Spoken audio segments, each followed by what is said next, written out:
Sindhu Bhairavi today promo இப்போ இருந்துட்டு அங்கே ஜட்ஜு ஒரு பக்கம் வந்து அங்கே சிவா கிட்ட எல்லா விசாரணையும் பண்ணிட்டு இருக்காங்க. இப்போ அங்கே சிந்து இருந்துட்டு கோயிலுக்கு போகிறாங்க. கோயிலுக்கு போயிட்டு இப்போ நம்ம கண்டிப்பாக அங்கே சிவாவை காப்பாற்றணுன்ட்டு சொல்லிட்டு பரிகாரம் பண்ணிட்டு இருக்காங்க. இருக்கும்போது அதே இடத்துல ராம் வராங்க. வந்த உடனே இவங்க டாக்டரோட ஒய்ஃப் தானே, கண்டிப்பாக ஸ்னேகா பற்றி எல்லாமே நம்ம உண்மையை சொல்லிடணுன்ட்டு சொல்லிட்டு இப்போ ஒரு நிமிஷம் நீங்கள் சிவாவோட ஒய்ஃப் தானேன்றாங்க. ஆமான்றாங்க.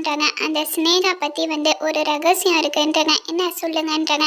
ஆனால் அவள் ஏற்கனவே ஒரு பையனை லவ் பண்ணியிருக்கான்ட்டு சொல்லிட்டு ஸ்னேகா பற்றி எல்லா விஷயமும் சொல்கிறாங்க. இதை கேட்ட உடனே சிந்து பயங்கரமாக ஷாக் ஆகுறாங்க. கடவுளே உங்களுக்கு அனுப்ப மாதிரி இருக்கு, ப்ளீஸ் எனக்காக வாங்க. கோர்ட்டில் சொன்னால் கண்டிப்பாக சிவாவை ஜாமீன்லேருந்து வெளியே எடுத்துடலான்ட்டு சொல்லிட்டு சிந்து இருந்துட்டு சொல்கிறாங்க. இப்போ சிந்து இருந்துட்டு சிவாவை ஜாமீன்லேருந்து வெளியே எடுத்துருவாங்களா இல்லைன்ட்டு வரப்போகிற ப்ரமோவில் வெயிட் பண்ணி பார்க்கலாம். Okay friends, bye, thank you.